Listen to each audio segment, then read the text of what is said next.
Oh, wait. So in October, I got a letter from my uncle Bruce Williams, my great uncle Bruce Williams, that I've never heard of. And it said that I would be getting something bequeathed to me because he died. So I was getting something given to me, some sort of inheritance. And that it was going to be coming on October 22nd. So on October 22nd, I got a letter with all of these letters in it. And they were kind of all different dates from different places and just written on different things, like art exhibit from the 70s. This is from World War II.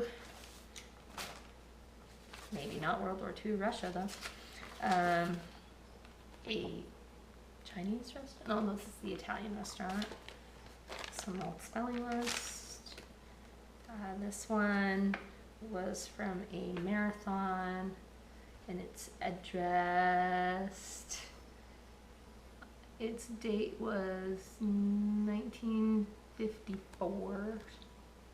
So just all these different dates. So when you put them together, you find out that my Uncle Bruce was on and his wife had built a time machine, which is pretty awesome. And he was sending fruit flies and mice and things back in the time machine. He decided to try it out himself. He was supposed to go an hour ahead in time, so he went through the vortex. An hour later, didn't emerge. 2 hours later, didn't emerge. 3 hours later, didn't emerge. Wife started to get worried. So she decided that she was going to start documenting everything. They should check the notes. The notes were good. But she found out that there was something wrong with the meteorite. They found a meteorite and it's used to power it, but I cannot remember. They tracked it to the Dayton meteorite stored in a vault at the Smithsonian. And she says in here that what was supposed to use a tiny bit of panathite ended up taking a third. So she has to figure out, she's doing micro jumps in time in order to try to find my Uncle Bruce, but she cannot find him because he's lost somewhere in time. And she's running out of energy and money. However, they did end up finding the key to getting him back, and it's with one of my descendants that they've had for generations. But it's supposed to get destroyed in a fire in the future. And so my job is to keep it safe until they come to get it from my heirs later in time. And they paid my attorneys, these guys, in diamonds. So apparently they found diamonds, and everybody's willing to get paid in diamonds. So these are the letters, and it's a fun little story. And then I have a new box. I will open that. Okay, go use it. We'll make the box. So I think this is the Pantheite. Pantheite, I just got it. Super cool time machine parts.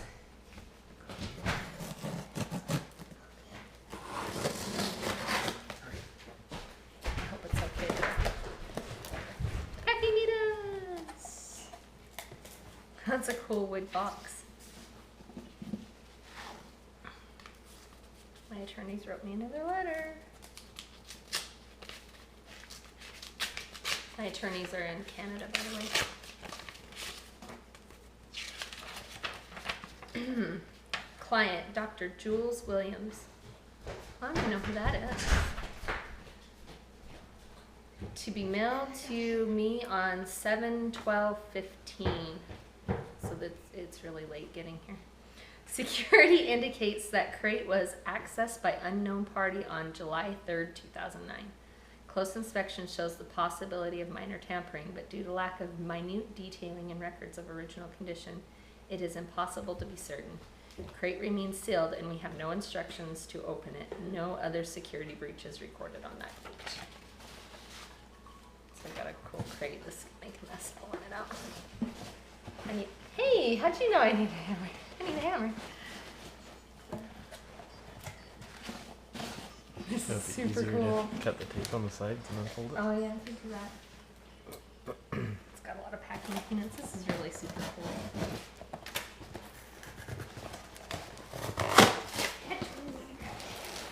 I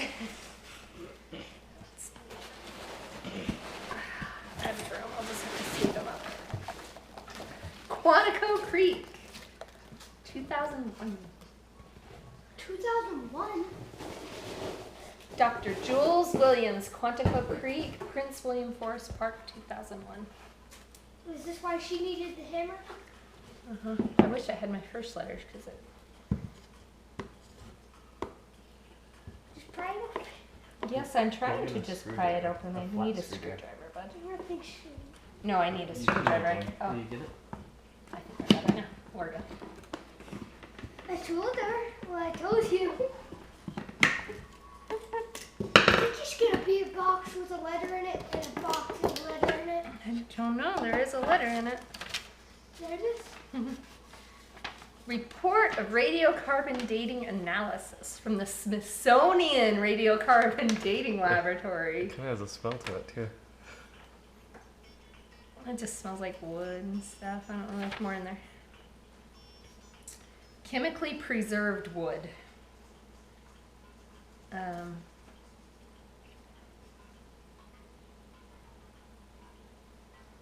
1540 plus or minus 40 BP. I don't know what that means. Oh, before present. So it's saying that this came from 1520.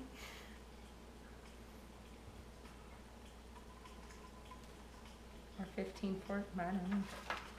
Oh yeah, the first letter had a newspaper clipping. I need to find that and look at it again. My very, very first letter. It's not in this pile. I need to go find it. It's in Italian. I will have to get out Google Translate. But I have this. It says the word nude in it, but I don't know what that means in Italian.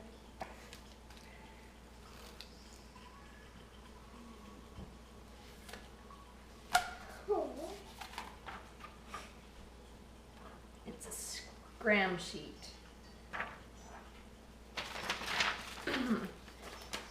As reported 2 years ago, Dr. Bruce Tompkins successfully tested argon-8 detector and traced an unknown form of radiation to a vault beneath the Smithsonian Institution.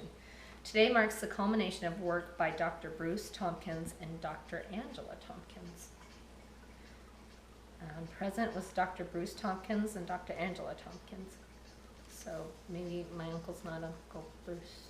Yeah. The temporal vortex generator has just been activated and it's self-calibrating. Immediately, the focusing array emits a quiet hum and bursts of light into the 800 nanometer range.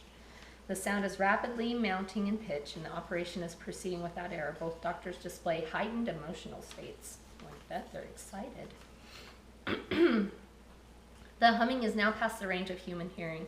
Flickering light in all visible ranges has appeared directly opposite the emitter, concentrated adjacent to the meteorite at a height of 1.3 meters.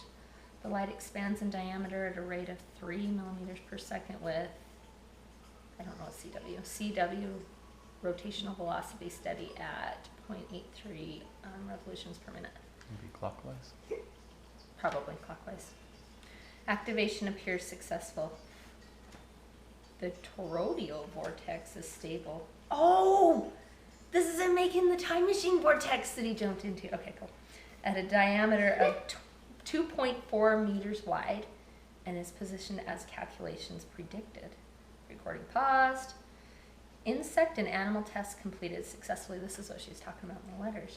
So now he's going to be the first human to step through the vortex. The machine is calibrated for a 1-hour jump. Both doctors display increased stress levels. Dr. Bruce Tompkins steps into the vortex and vanishes. It has been 2 hours and no signs of, and the drone shut down. So that's the first part of the letter. So, I think it's part of the meteorite. Kind of a cool class there. This was, oh, I need to get my first letter out. These, they talked about in that newspaper article, they found runes in that first article. So these are the runes that they found, the ancient hieroglyphics. What does it say on it? It says, Tompkins, please find me. Relationship works out. But it says, please find me Bruce. And it said that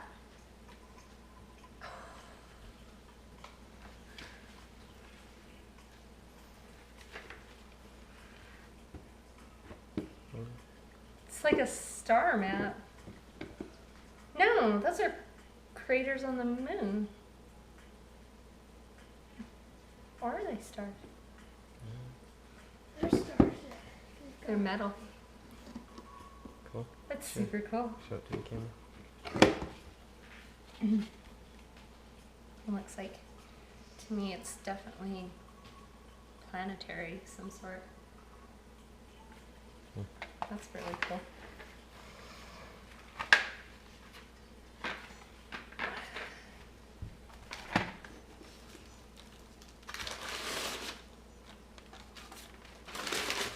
Oh, there's a note hidden in the bottom. Yeah, there's a note on the bottom. I'm coming, Bruce! Your map will get to me, I'm sure. All I have to do is wait. I don't have enough meteorite to be sure of us getting back. I've altered the calculations to try to use less of it, but there's no way to know for sure until we try. Perhaps you'll be in my arms this evening, home safe. Maybe we'll be trapped in prehistory together. Or maybe I'll get lost in the vortex and this is the last time I'll speak to you. I'm willing to take the risk just in case I can make it back. I'm putting this letter into a crate destined for the person who will make all this possible. In case this attempt fails, that way they'll know our story. I need to see you, I miss you, I love you, forever and ever throughout time, Angela. Smithsonian. That's fun. So, yeah. That's cool. So now I need my, this is obviously important. I don't know if it's, yeah, it's I would say it's in Italian, and I don't know what it says, but I do have Google Translate. According to several eyewitnesses, 100 was the scene of a gimmick, perhaps. Oh, go back. Perhaps some sort of joke at the university. At about 22:30, the locals saw a woman. I have to do it again, I'm sorry. Oh, when she jumps, she can't have any clothes. The clothes don't go through the jump. So apparently some university students found a naked lady. The locals reported seeing a naked woman appeared at the bar. She does not seem to be troubled by this status, but instead immediately began a frenzied speech in broken Italian to the bartender. He grabbed a menu and began writing furiously on the back of it.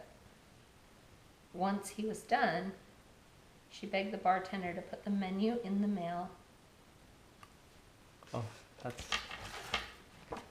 your Italian menu. That's my Italian menu. Put the menu in the mail and gave an address. Once they finally agreed, she breathed a sigh of relief. And it says, now I need to do the rest of it. The menu in the mail and gave an address. Once finally agreed, she breathed a sigh of relief. Here you shoot into the crowd. Drunk members claim crowd has simply vanished before their eyes. The bartender admitted that since he did send the letter from a law firm that he did send a letter to a law firm in the United States. Google Translate's not perfect, but it's great. He said it was too strange, something to forget, and I made a promise. Attempts to contact the law firm have gone unanswered.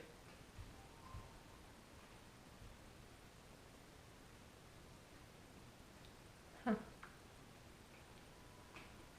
But then in my very first letter that I got, it talked about these in the newspaper clipping. I had no idea what that was. I'm worried I threw it away because I didn't think it was important, and now it's like super important. So she makes these micro jumps, and it talks about in there that whenever she makes a micro jump, anything that is not like anything that's not living tissue gets disintegrated through the jumps. So that's why Naked Woman minded at the bar. She said that it would be really nice for her to be able to take things with her, but she can't take anything with her. And that's why she just grabs pens and things. But it talked about this. I gotta find that other letter. So I'm gonna go find it. It didn't make any sense at the time that I got the article, but it said that they found these ancient runes, I think they called them runes, and that it looked as though vandals had gotten to it before they were able to find it, and it did say on there exactly what it says right here. Then it says Angela Tompkins, please find me, Bruce. And it talked about how they felt like vandals got there. And that newspaper article was dated 2004, do you remember? It was I don't recent, but older. But yeah, this is mid-jump. So these go together. But yeah. This is dated 1540 BC. They're pretty cool. Pretty cool.